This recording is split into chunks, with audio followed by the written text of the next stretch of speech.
Imagine being the most popular person in the room, effortlessly making friends and captivating everyone with your conversations.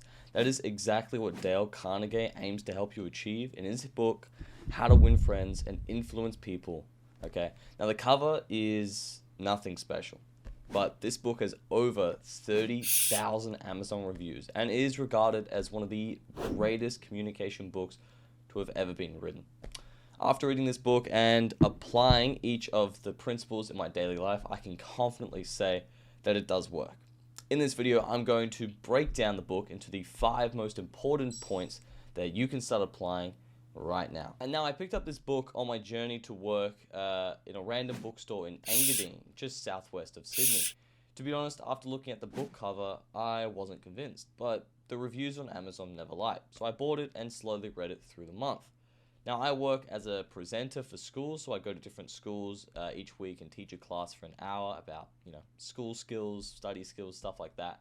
The content isn't super exciting, so I need to build enough rapport with the students and communicate effectively to make the students like me so that they'll enjoy the content more. Before each class, I would read a little bit of this book and learn one new principle, which I would try my best to apply the following class. And I honestly couldn't believe my results. Each and every student in my class was so much more engaged. They were laughing more, smiling more, taking notes more, okay? Even I was enjoying the classes more. I felt calmer, I felt more confident, and I was smiling more, but overall had an awesome time presenting just by applying some of Dale's key principles. To save you the hassle of reading the entire book, let's break it down into the 5 most valuable points needed for good communication. Good communication is all about making the other person feel special, and a simple way of achieving this is number 1, smile more. When you smile, you are telling the other person or people that you are confident, you are happy, you are approachable, and you are feeling lighthearted.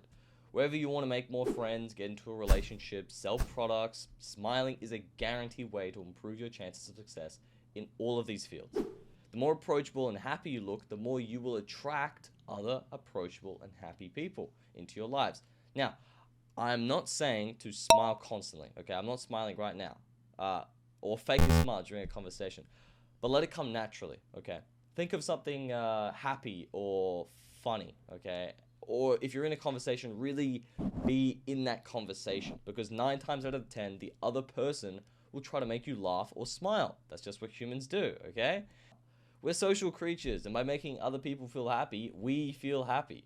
We're all selfish in that way, okay? And that is the goal. Make the other person happy. Another quick thing is if you're on a voice call, smiling does actually have a difference. People can hear the smile on the call.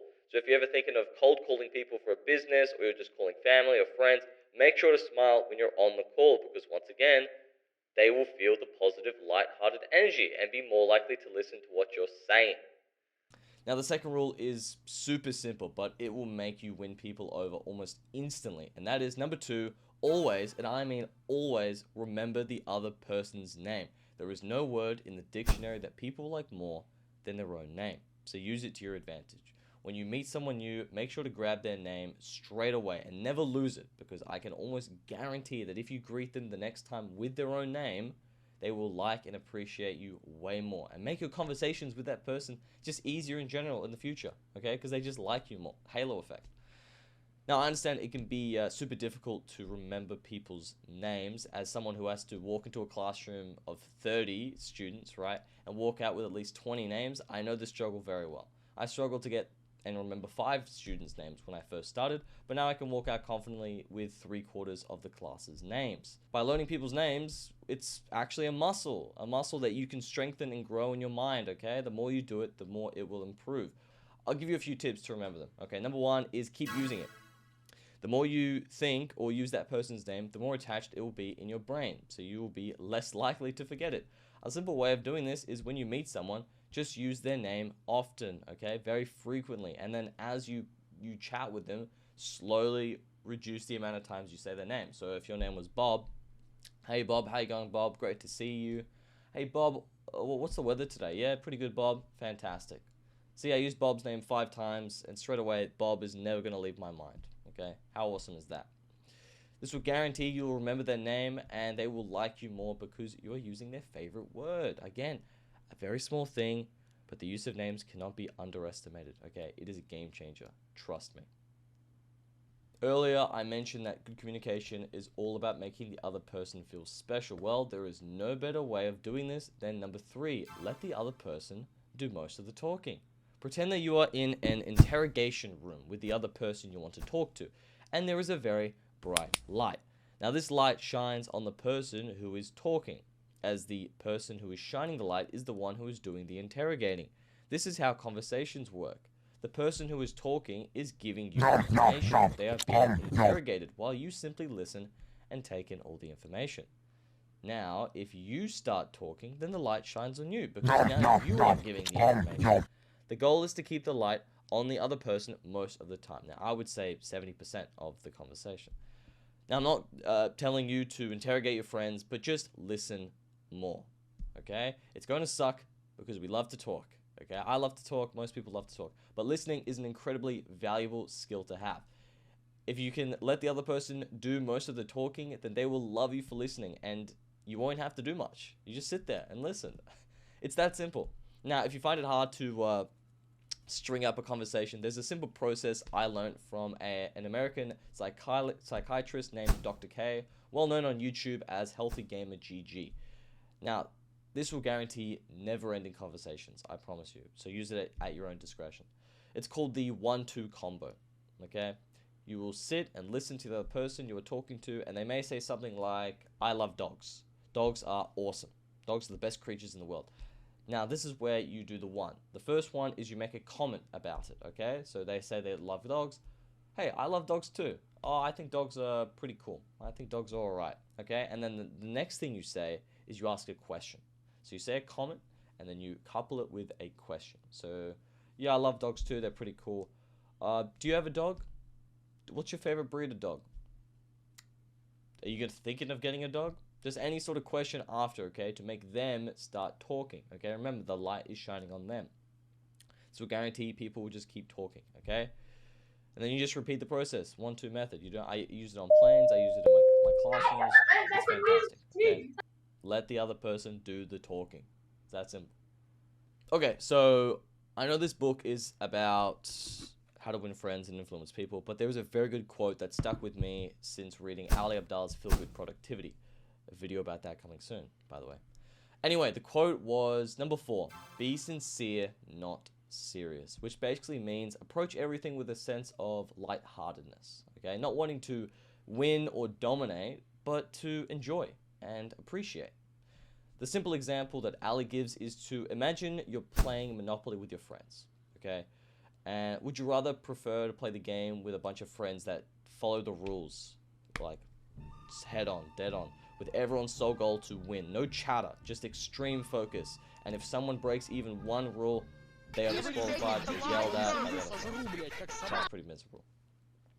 Or a game where everyone is there to have fun, okay? If people make mistakes, that's okay. It happens, okay? As long as we are roughly following the game and enjoying ourselves, that is all that matters, okay? Ali strongly believes that this sort of approach makes everything in life way easier, okay? And more enjoyable than being too serious, and I totally agree. And this can be said about conversations. There is no end goal when it comes to chatting. You could just be chatting to pass time, or to learn something new, or to meet new people, whatever it is. Being too serious will sabotage everything because no one is going to want to chat with you if you're too serious.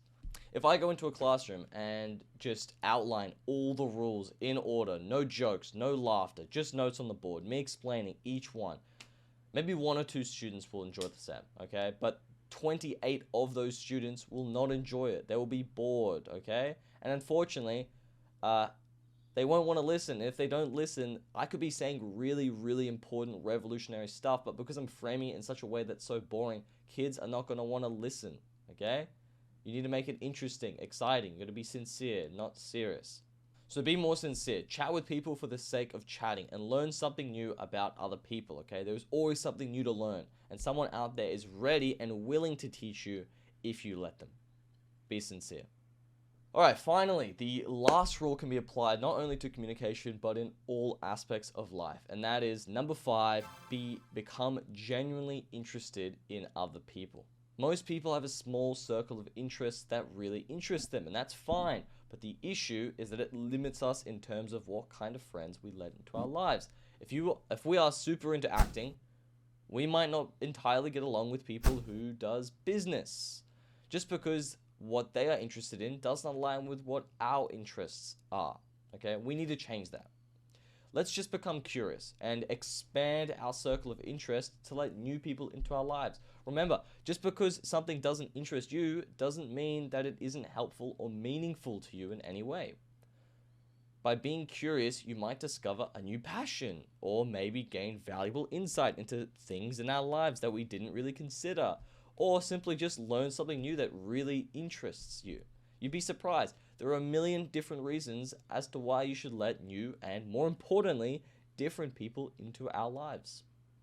Now, I'm more of an Englishy kind of person, okay? So I don't quite enjoy the sciences as well as most, but I remember one class I had a student that was coding. Now, I didn't understand anything of what they were doing, but I pushed through the uncomfortable barrier of not knowing it and asked a few questions about it. Now, there is nothing people like more than to explain to you something that they know super well, okay? So the student proceeded to talk endlessly about his love for coding, what languages he was coding in, the projects he was doing, the projects he's done, and so on, okay? This went on for 15 minutes, by which time it was time for me to start the class. Fortunately for me, because I decided to interest myself in that student's passions, he listened to everything I said in the seminar. He wrote notes diligently, and I could tell really gained a lot from the class just because he listened to me.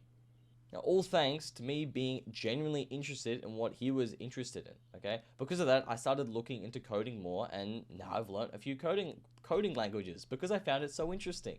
It's that simple, guys. Trust me. Become interested in other people. Well, that's the end of the video, guys. I would highly recommend reading the entire book to fully grasp all the principles that I missed, okay? I've provided a link to the book in the description below. But with these 5 principles, you can pretty much do everything, okay? You can successfully apply these principles into your lives and make friends super easy. Build relationships super easy. Build fulfilling relationships. Chatting with coworkers and friends won't be as dull, okay? These 5 principles will push you so far, okay? In all aspects of communication and life. So use them well. Bye.